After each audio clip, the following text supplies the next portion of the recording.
अस्सलाम वालेकुम, मेरा नाम ज़ैम यूनुस है और आज की वीडियो जो है वो रिलेटेड है डेली डेल्स एपिसोड से रिलेटेड है। जो इसके अंदर डेली हम एपिसोड देंगे जो कि डिफरेंट एमसीक्यूज़ पे जो है वो मुश्तमिल होंगी। इस एपिसोड का जो मकसद है वो ये है कि इसके अंदर 50 एमसीक्यूज़ है, यानी कि 50 डिफरेंट बातें जो हैं जो कि आपके जनरल नॉलेज से रिलेटेड, करंट अफेयर से रिलेटेड होंगी और उन स्टूडेंट्स के लिए होंगी जो किसी भी कम्पिटिटिव एग्जाम्स की प्रिपरेशन कर रहे हैं। तो इसी तरह की जो है वो एपिसोड्स आपको मेरे चैनल पे मिलती रहेंगी। तो ये जो वीडियो, इस वीडियो का जो मकसद है वो ये है ताकि जो लोग स्टूडेंट्स प्रिपरेशन करें उनकी प्रिपरेशन जारी रहे। और ये जो जितने भी एमसीक्यूज़ होंगे, अभी ये 50 एमसीक्यूज़ हम इसमें डिस्कस करेंगे। ये एमसीक्यूज़ वो हैं जो कि प्रीवियस पास पेपर से लिए गए हैं, पीएमएस, सीएसएस, पीपीएससी और एफपीएससी के पास पेपर से लिए गए। तो आपको 50 डिफरेंट बातें पता चलने वाली। इस वीडियो को एंड तक देखें ताकि आपको ये सारी जो 50 एमसीक्यूज़ हैं आपको क्लियर हो जाए। क्वेश्चंस और आंसर्स के साथ हैं एमसीक्यूज़ के फॉर्म पे। पहले एक एमसीक्यू आएगा, उसके अंदर आपको 4 ऑप्शंस होंगे, उसके बाद आपको पता चलेगा कि इसका आंसर क्या है। तो इस तरह आपकी प्रिपरेशन जो है वो जारी रहेगी। तो आइए देखते हैं कि ये जो आज की हमारी एपिसोड है 50 एमसीक्यूज़ की, ये किस किस चीज़ पर डिपेंड है। तो हमारे पास जो है ये पीएससी, एफपीएससी, पीएमएससी, सीएससी और सीएसएस के पास पेपर से लिए गए। तो इसमें से हमारी जो आज के एपिसोड है इसके अंदर 20 एमसीक्यूज़ हैं करंट अफेयर्स के, 20 एमसीक्यूज़ हैं हमारे पास जनरल नॉलेज के और 10 एमसीक्यूज़ हैं हमारे पास इस्लामियात के। तो आइए स्टार्ट करते हैं आज की वीडियो स्टार्ट करने से पहले आपसे रिक्वेस्ट करना चाहूँगा कि अगर अभी तक आपने मेरा चैनल सब्सक्राइब नहीं किया तो काइंडली सब्सक्राइब कर लें ताकि आपको मजीद ऐसी इन्फॉर्मेटिव वीडियोज़ जो हैं वो मिलती रहें। तो स्टार्ट करते हैं आज की वीडियो।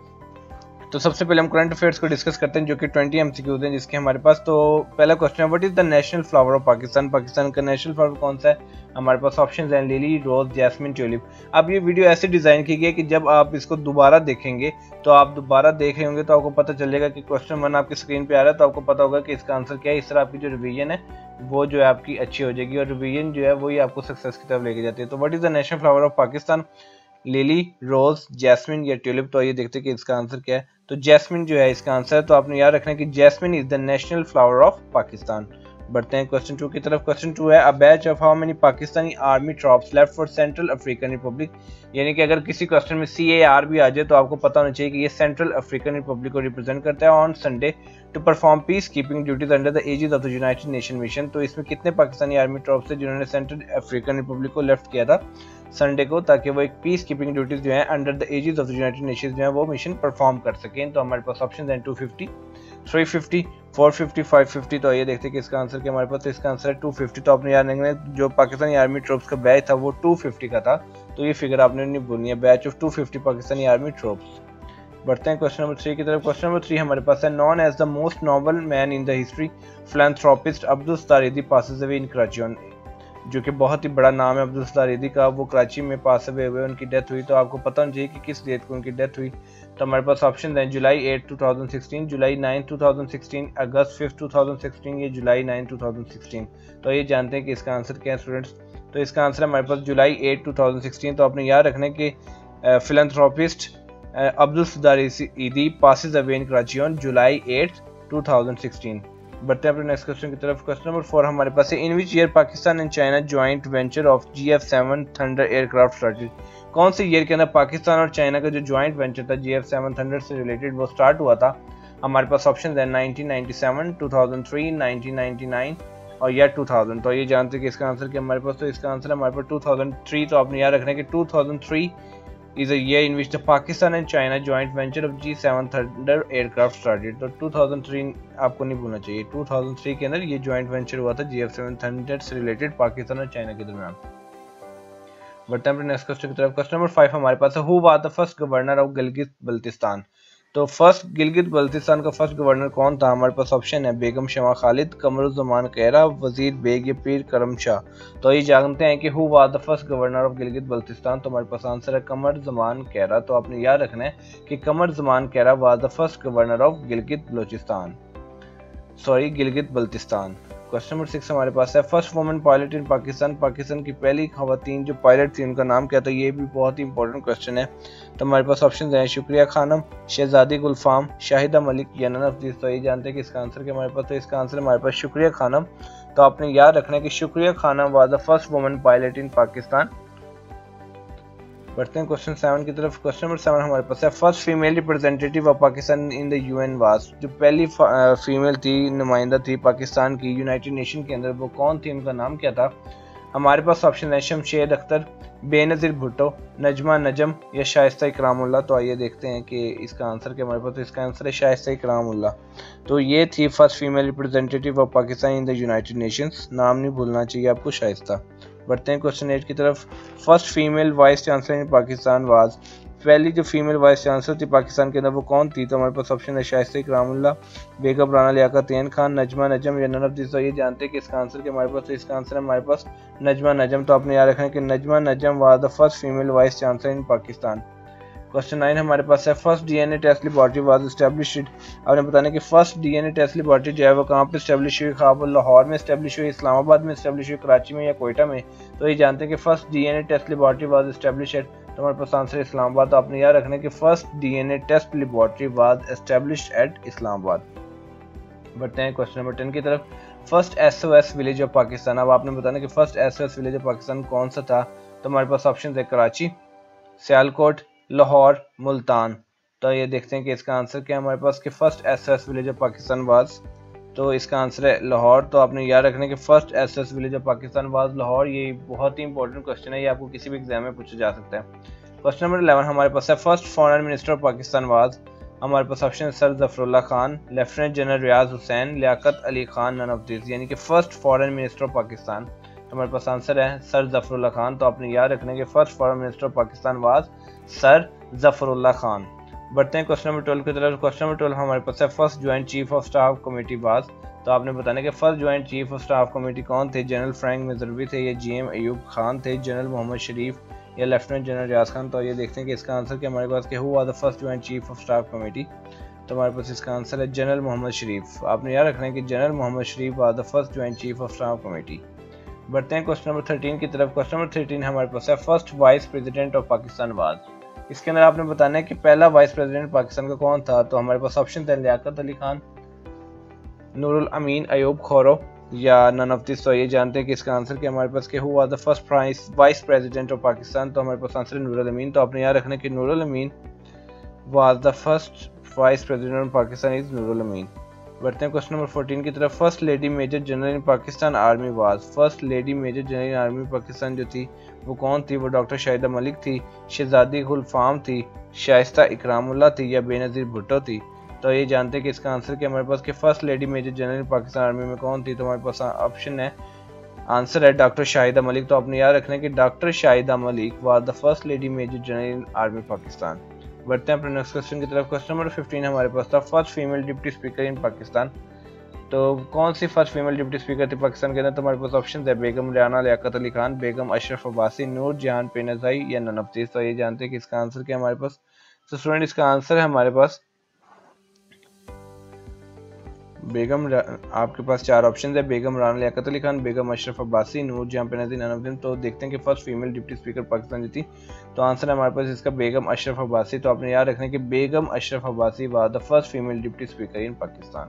तो हमारे पास क्वेश्चन 16 है first female minister of population. तो first female minister of population कौन थी? हमारे पास ऑप्शन है डॉक्टर अतिया इनायतुल्लाह, तस्लीम असलम, शाहिदा जमील या नन ऑफ दिस। तो ये जानते हैं कि इसका आंसर क्या हमारे पास कि who was the first female minister of population. तो वो थी डॉक्टर अतिया इनायतुल्लाह। तो आपने याद रखना है कि doctor Atiya Inayatullah was the first female minister of population. Question number 17 देखते हैं कि first female minister of law and human rights was. अब आपने बताना कि first female minister of law and human rights कौन सी थी? हमारे पास ऑप्शन है शाहिदा जमील, तस्लीम असलम, डॉक्टर अतिया इनायतुल्लाह या सईदा आबदा हुसैन। तो ये जानते हैं कि इसका आंसर क्या हमारे पास। तो स्टूडेंट इसका आंसर है हमारे पास शाहिदा जमील। तो आपने याद रखना है कि Shahida Jamil was the first female minister of law and human rights. और बढ़ते हैं नेक्स्ट क्वेश्चन की तरफ। क्वेश्चन नंबर 18 हमारे पास है first private airline of Pakistan was. आपने बताना है कि कौन सी फर्स्ट प्राइवेट एयरलाइन थी पाकिस्तान की। तो हमारे पास ऑप्शन है PIA, Blue Airways, Hajvery airline या ओरिएंट एयरलाइन। तो ये जानते हैं कि which is the first private airline of Pakistan. तो हमारे पास आंसर है ओरिएंट एयरलाइन। तो आपने याद रखना है कि first private airline of Pakistan was Orient airline. Orient airline नाम न भूले, first private airline of Pakistan. बढ़ते हैं नेक्स्ट क्वेश्चन की तरफ। क्वेश्चन नंबर 19 हमारे पास है first public airline of Pakistan was. Public airline के बारे में बताने पहले हमने प्राइवेट देखी, अब हम देखने लगे वो which is the first public airline of Pakistan was. हमारे पास ऑप्शन है PIA, Blue Airways, Orient Airline, none of this. तो ये जानते हैं कि इसका आंसर क्या है हमारे पास। तो इसका आंसर हमारे पास ओरिएंट एयरलाइन। तो ओरिएंट एयरलाइन ही फर्स्ट प्राइवेट थी। अगर आपको क्वेश्चन आ जाए वो which is the first private airline of Pakistan, तो वो भी ओरिएंट एयरलाइन है। और अगर आपसे क्वेश्चन पूछा जाए कि who is the first public airline of Pakistan, तो वो भी ओरिएंट एयरलाइन है। तो बढ़ते हैं नेक्स्ट क्वेश्चन की तरफ। क्वेश्चन नंबर 20 है, first TV station of Pakistan was that, जो पहला टीवी स्टेशन है पाकिस्तान का वो कहाँ है, आया कि वो कराची में है, लाहौर में है, मुल्तान में है या फैसलाबाद में है। तो ये देखते हैं कि इसका आंसर क्या हमारे, तो कि फर्स्ट टीवी स्टेशन पाकिस्तान जो है वो कहाँ है, तो हमारे पास आंसर है लाहौर। तो आपने याद रखना है कि first TV station Pakistan was that Lahore. बढ़ते हैं नेक्स्ट क्वेश्चन की तरफ। क्वेश्चन नंबर 21 हमारे पास नहीं है क्योंकि अभी हमारे जो 20 MCQs है वो कंप्लीट हो गए हैं जो कि करंट अफेयर से रिलेटेड है। ठीक है, अब हम नेक्स्ट पोर्शन की तरफ आ रहे हैं वीडियो के। अब वीडियो का जो दूसरा पोर्शन है वो है general knowledge portion. General knowledge portion जो है ये भी 20 MCQs है। तो अभी देखते हैं इस 20 MCQs को स्टडी करते हैं। तो पहला क्वेश्चन है general knowledge related, the United Nations was founded on. हमारे पास ऑप्शन है मार्च 24 1945, अक्टूबर 24 1945, मार्च 24 1949 और अक्टूबर 24 1950। तो आपने बताना है कि यूनाइटेड नेशंस वाज फाउंडेड कब फाउंड हुआ था। तो इसका आंसर है अक्टूबर 24 1945। तो आपने याद रखना है कि the United Nations was founded on October 24 1945। बढ़ते हैं नेक्स्ट क्वेश्चन की तरफ। क्वेश्चन नंबर 2 हमारे पास है which is the capital of Angola. तो हमारे पास ऑप्शंस है बाकू, कैनबेरा, लुआंडा, मनामा। तो देखते हैं कि which is the capital of Angola, Angola का कैपिटल क्या है। तो हमारे पास आंसर है इसका लुआंडा। तो आपने याद रखना है कि Luanda is the capital of Angola, Luanda is the capital of Angola. बढ़ते हैं नेक्स्ट क्वेश्चन की तरफ। क्वेश्चन नंबर 3 हमारे पास है which country from the following is not the member of UNA. आपने बताना है कि कौन सी कंट्री जो है वो यूएनओ का मेंबर नहीं है। तो हमारे पास ऑप्शन है Vatican city, Afghanistan, north Korea या वियतनाम। तो ये देखते हैं कि कौन सी कंट्री जो है वो यूएनओ का मेंबर नहीं है। तो हमारे पास आंसर है इसका वेटिकन सिटी। तो आपने याद रखना है कि Vatican City from the following is not the member of United Nation of organisation. तो वेटिकन सिटी जो है वो यूएनए को मेंबर नहीं है। बढ़ते हैं क्वेश्चन नंबर 4 की तरफ। There are how many members of SAARC, SAARC के कितने मेंबर्स हैं, 5 6 7 8। तो ये क्वेश्चन बड़ा इंपॉर्टेंट है। देखते हैं कि कितने मेंबर्स हैं सार्क के, तो वो हैं 8। तो आपने याद रखना है कि there are 8 members of SAARC. बढ़ते हैं नेक्स्ट क्वेश्चन की तरफ। क्वेश्चन नंबर 5 हमारे पास है ऑर्गेनाइजेशन ऑफ इस्लामिक कोऑपरेशन यानी कि OIC, organisation of Islamic cooperation has how many languages, official languages. So we have options 1 2 3 4। तो देखते हैं कि ऑर्गेनाइजेशन ऑफ इस्लामिक कोऑपरेशन जो है उसकी कितनी ऑफिशियल लैंग्वेजेस हैं। तो आपके सामने ऑप्शंस हैं, ये 4 ऑप्शन हैं। देखते हैं कि इसका आंसर क्या हमारे पास। तो इसका आंसर है हमारे पास 3। तो आपने याद रखना है कि OIC की 3 ऑफिशियल लैंग्वेजेस हैं। क्वेश्चन नंबर 6 हमारे पास है there are dash non permanent members of the security council. आपने अब बताना है कि नॉन परमानेंट मेंबर्स जो है वो सिक्योरिटी काउंसिल के कितने हैं। हमारे पास ऑप्शन हैं 5 7 10 और 15। तो आइए देखते हैं कि नॉन परमानेंट मेंबर्स जो है सिक्योरिटी काउंसिल के वो कितने हैं। तो इसका आंसर है 10। तो आपने याद रखना है कि there are 10 non permanent members of security council.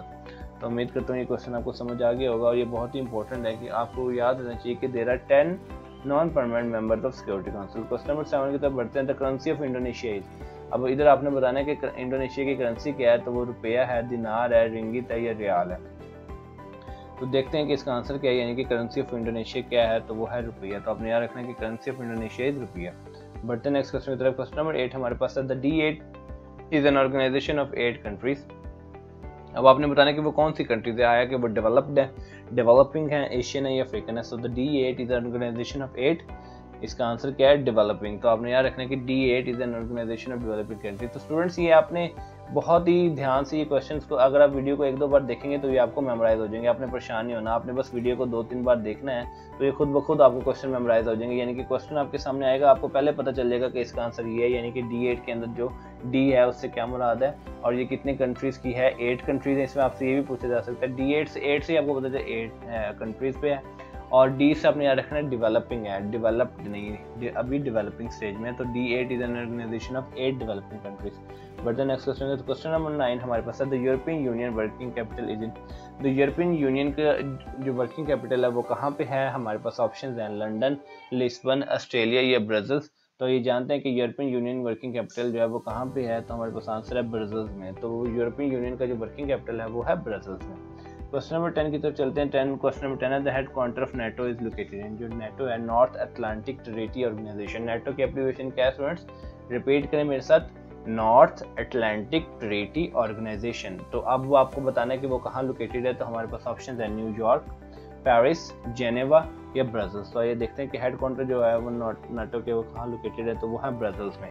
तो नॉर्थ अटलांटिक ट्रीटी ऑर्गेनाइजेशन भी आपसे पूछा जा सकता है, आपसे NATO भी पूछा जा सकता है कि उसके हेडक्वार्टर वो किधर है, वो है ब्रसेल्स में। बढ़ते हैं नेक्स्ट क्वेश्चन की तरफ। क्वेश्चन नंबर 11 हमारे पास है the motto of UNO is. जो यूनाइटेड नेशन ऑर्गेनाइजेशन है उसका मोटो क्या है। हमारे पास ऑप्शन है it's your world, life for all, peace, love and peace. तो देखते हैं कि मोटो क्या है यूनाइटेड नेशन ऑर्गेनाइजेशन का। तो हमारे पास आंसर है इट्स योर वर्ल्ड। तो आपने याद रखना है the motto of UNO is it's your world. बढ़ते हैं नेक्स्ट क्वेश्चन की तरफ। क्वेश्चन नंबर 12 हमारे पास है the world highest mountain is in.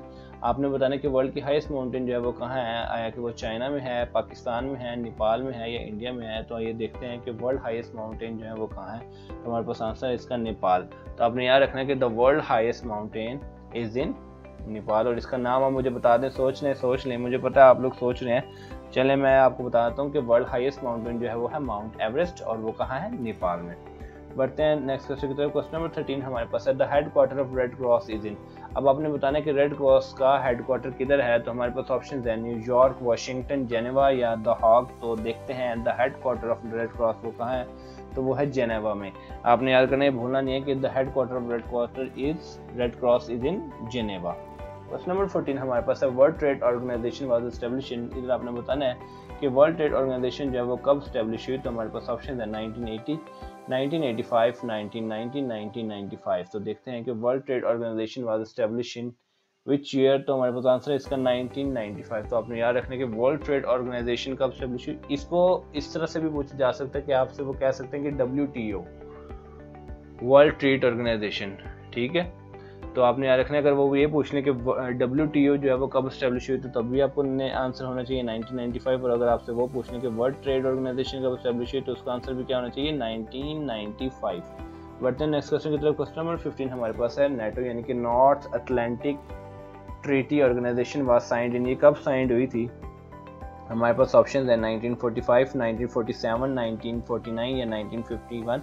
तो देखते हैं कि नॉर्थ अटलांटिक ट्रीटी यानी कि नेटो जो है वो कब साइन हुई थी। तो हमारे पास आंसर है 1949। तो आपने ये नहीं भूलना कि नेटो जो है वो कब साइन हुई थी, 1949 में, जिसकी एब्रिविएशन है नॉर्थ अटलांटिक ट्रीटी ऑर्गेनाइजेशन। बढ़ते हैं क्वेश्चन नंबर 16 की तरफ। क्वेश्चन नंबर 16 हमारे पास है विच from the following countries is not a member of D8। D8 मैंने आपको बताया, तभी मुझे सोच के बताओ कि डी से क्या कौन सी कंट्रीज थी वो, डेवलप्ड नहीं डेवलपिंग। तो हमारे पास ऑप्शन हैं इंडिया, पाकिस्तान, नाइजीरिया, तुर्की। तो देखते हैं कि which from the following country is not a member of D8। तो देखते हैं कि इसका आंसर क्या हमारे पास। तो इसका आंसर है हमारे पास इंडिया। तो इंडिया एक ऐसी country which is not a part of the D8 यानी कि which is not a part of the developing countries. बढ़ते हैं क्वेश्चन नंबर 17 की तरफ। क्वेश्चन नंबर 17 हमारे पास है the largest ocean of the world. अब आपने बताना है कि लार्जेस्ट ओशन जो है वो वर्ल्ड का वो कौन सा है। तो हमारे पास ऑप्शन है अटलांटिक, पैसिफिक, इंडियन या नन ऑफ दिस। तो आइए देखते हैं कि the largest ocean of the world वो जो है वो कौन सा है। तो हमारे पास आंसर है पैसिफिक। तो आपने याद रखना है the largest ocean of the world is Pacific. बढ़ते हैं नेक्स्ट क्वेश्चन की तरफ। क्वेश्चन नंबर 18 हमारे पास है विच from the following country does not yield veto power. कौन सी कंट्रीज हैं जो कि वीटो पावर यील्ड नहीं करती। हमारे पास ऑप्शन है United states, United kingdom, Canada और फ्रांस। तो ये जानते हैं कि इसका आंसर क्या हमारे पास कि which from the following country does not yield veto power. We have 4 options, let's see what is the answer of this question. तो इसका आंसर है कनाडा। तो आपने याद रखना है Canada is a country which does not yield veto power. I hope that this question will be understandable to you. If you see this video again and again, I'm damn sure that it will be memorized to you. So which from the following country does not yield veto power? मेरे से revise करें, Canada. बढ़ते हैं next question की तरफ। Question number 19 हमारे पास है the most powerful organ of United nation is. अब यूनाइटेड नेशंस के ना डिफरेंट ऑर्गन्स होते हैं। जनरल असेंबली है, उसके अंदर सिक्योरिटी काउंसिल है, सेक्रेटरीट है, इंटरनेशनल कोर्ट ऑफ जस्टिस है और एक आधा और भी है। तो अब आपने बताना कि which is the most powerful organ of United Nations. तो हमारे पास इसका आंसर है सिक्योरिटी काउंसिल। आपसे आप उससे कोई क्वेश्चन पूछ सकता है कि यूनाइटेड नेशंस के ऑर्गन कौन कौन से हैं, तो वो भी आपको पता होना चाहिए कि यूनाइटेड नेशंस के ऑर्गन कौन कौन से हैं। और अगर आपसे पूछने के तो विच is the most powerful organ of United Nations, तो वो भी आपको पता होना चाहिए कि सिक्योरिटी काउंसिल एक ऐसा ऑर्गन है जो कि मोस्ट पावरफुल ऑर्गन है यूनाइटेड नेशन का। बढ़ते हैं क्वेश्चन नंबर 20 की तरफ। क्वेश्चन नंबर 20 हमारे पास है the headquarter of Greenpeace international, जिसको GPI भी कहते हैं, वो कहाँ लोकेट करता है। तो GPI, अगर आप सिर्फ GPI पूछेंगे तो आपको उसकी एब्रिविएशन मालूम होनी चाहिए कि GPI से मुराद ग्रीन पीस इंटरनेशनल है और वो कहाँ लोकेटेड है। तो हमारे पास ऑप्शन है एम्स्टर्डम, जेनेवा, लिस्बन या ऑस्ट्रिया। तो आइए जानते हैं कि where is the headquarter of Greenpeace International is located. तो इसका आंसर है एम्स्टर्डम। तो आपने याद रखना कि एम्स्टर्डम में जो है ग्रीन पीस इंटरनेशनल का जो हेडक्वार्टर है वो लोकेटेड है। तो ये भूलना नहीं चाहिए आपको, the headquarter of Greenpeace International is located in Amsterdam. तो ये जनरल नॉलेज का जो पोर्शन था वो भी कंप्लीट हो गया। अभी देख लें कि हमने इतनी थोड़े से टाइम में हमने 40 क्वेश्चंस यानी कि 40 नई बातें हमने सीख ली हैं। 20 हमने करंट अफेयर से सीख ली हैं और 20 हमने जनरल नॉलेज से। तो ये वीडियो जो है आपके लिए कोई लॉस नहीं होगा, ये आपके लिए फ़ायदा ही होगा। आप अगर किसी दोस्तों यारों के साथ बैठे हुए हैं, फैमिली में अजीज़ वकारब के साथ बैठे हुए हैं, तो ये आपको चीज़ें बहुत फ़ायदा देंगी कि आपके नॉलेज में जो है दिन ब दिन इंक्रीज़ हो रहा है। और अगर आपकी सोशल लाइफ है उसमें भी आपको हेल्प देंगी, और जो आपकी लाइफ होगी फाइनेंशियली उसमें आपको इस तरह से हेल्प करेगी कि अगर आप प्रिपरेशन करेंगे तो आप गवर्नमेंट जॉब होल्डर होंगे, और अगर आप गवर्नमेंट जॉब होल्डर होंगे तो आप अच्छा अर्न कर सकेंगे, और अगर आप अच्छा अर्न कर सकेंगे तो आपकी ग्रूमिंग भी होगी, ग्रोथ भी होगी, और आपका एक मुकाम होगा सोसाइटी के अंदर। तो बढ़ते हैं अपने नेक्स्ट क्वेश्चन की तरफ। नेक्स्ट क्वेश्चन हमारे पास है इस्लामियात का पोर्शन है, इसके अंदर 10 MCQs हैं। तो देखते हैं, शुरू करते हैं जी। ये where is the grave of Hazrat Ayesha रज़ी अल्लाह तआला अन्हा, हज़रत आयशा रज़ी अल्लाह तआला की जो ग्रेव है वो कहाँ है? तो हमारे पास ऑप्शन है मस्जिद नबवी, मक्का मुकर्रमा, जन्नतुल बकी या नफ्तीस। तो ये जानते हैं कि where is the grave of Hazrat Ayesha रज़ी अल्लाह तआला अन्हा, इसका आंसर है जन्नतुल बकी। तो आपने याद रखना कि जन्नतुल बकी is the grave of Hazrat Ayesha रज़ी अल्लाह तआला अन्हा, ये वो मकाम है जहाँ पे हज़रत आयशा की ग्रेव है, यानी कि कब्र है। बढ़ते हैं अपने नेक्स्ट क्वेश्चन की तरफ।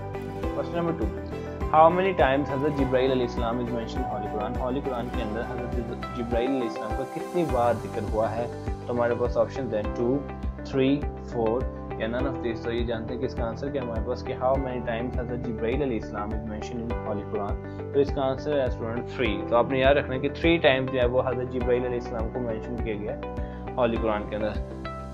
बढ़ते हैं अपने नेक्स्ट क्वेश्चन की तरफ। क्वेश्चन नंबर 3 हमारे पास है जी, कमांड अगेंस्ट जोबा and amputation of hands come in which हिजरा, यानी कि जो कमांड थी जोबा और एम्पुटेशन यानी कि हाथ काटने की, वो हैंड्स की, वो कौन से हिजरा में जो है वो कमांड आई? तो हमारे पास ऑप्शन है 5th, 7th, 8th या 9th। तो ये जानते हैं कि इसका आंसर क्या हमारे पास? तो इसका आंसर हमारे पास 8th हिजरी। तो आपने याद रखना है कि कमांड अगेंस्ट जोबा and amputation of hands come in which हिजरा, 8th हिजरा।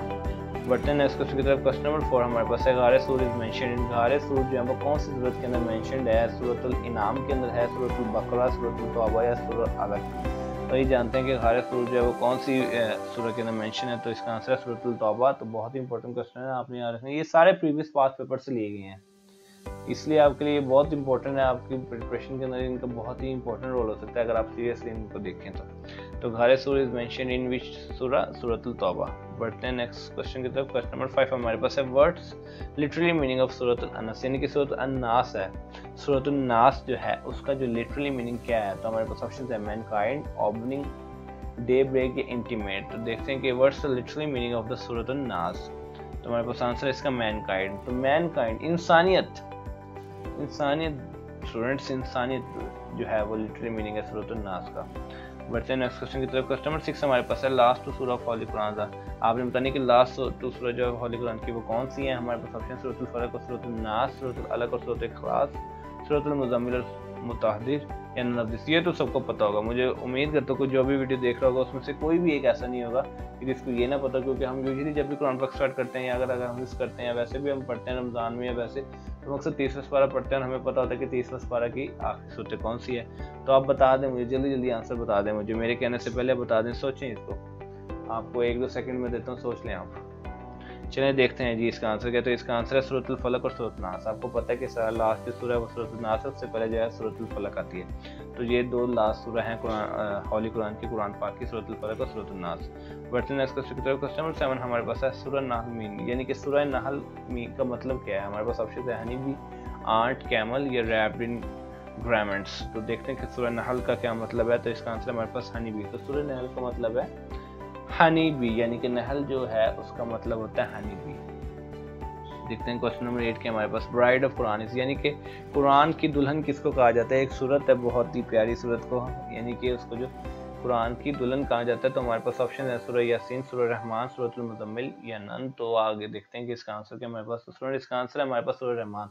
तो सूरत रहमान को ब्राइड ऑफ कुरान यानी कि कुरान की दुल्हन कहा जाता है, ये आपने याद रखना है। क्वेश्चन नंबर 9 हमारे पास है what is the meaning of अलम नशरा। अलम नशरा का क्या मीनिंग है? हमारे पास ऑप्शन है अबंडेंस, ऑर्नामेंट्स, एक्सपेंशन या नन ऑफ दिस। तो आइए देखते हैं कि what is the meaning of अलम नशरा। तो इसका आंसर क्या हमारे पास? इसका आंसर हमारे पास एक्सपेंशन। तो अगर कोई आपसे पूछे कि अलम नशरा का यानी कि इस्लामियत के जो एग्जाम्स होते हैं, इस्लामियत का पोर्शन जो होता है 1 पेपर MCQ के पेपर की बात करूँ तो उसके अंदर ये डिफरेंट पोर्शन होते हैं, और इस्लामियत का अलग से भी पीपीएससी का पेपर होता है, उसमें भी ये क्वेश्चन आ सकता है। और ये डिफरेंट पेपर से क्वेश्चन उठाए गए हैं ताकि आपके लिए जो है वो ज़्यादा से ज़्यादा आपके लिए इन्फॉर्मेटिव और यूज़फुल हो, और आप वीडियो देखें तो आपकी वीडियो को देखने का जो टाइम है वो आपको पता चले कि प्रोडक्टिव है, आपने कुछ सीखा है, तो फिर वीडियो का फ़ायदा नहीं, तो वीडियो बनाने का कोई फ़ायदा नहीं है। तो what is the meaning of अलम नशरा? एक्सपेंशन। आपने याद रखना कि expansion is the meaning of अलम नशरा। क्वेश्चन नंबर 10 हमारे पास है, how many idols are described in सूरत नूह? सूरत नूह के अंदर कितने बुतों को डिस्क्राइब किया गया है? तो हमारे पास ऑप्शंस हैं 2, 3, 5 या नन ऑफ दिस। तो ये जानते हैं कि इसका आंसर हमारे पास क्या है कि how many idols are described in सूरत नूह, तो इसका आंसर है हमारे पास 5। तो आपने याद रखना है कि 5 आइडल्स आर डिस्क्राइब्ड इन सूरत नूह।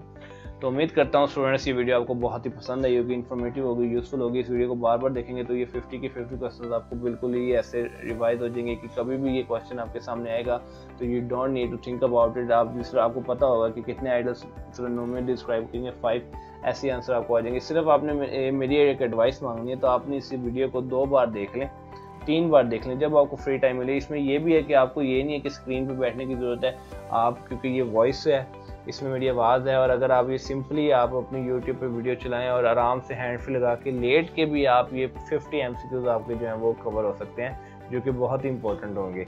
उम्मीद करता हूँ कि वीडियो पसंद आई होगी। अगली वीडियो तक अपना ख्याल रखिएगा। वस्सलाम।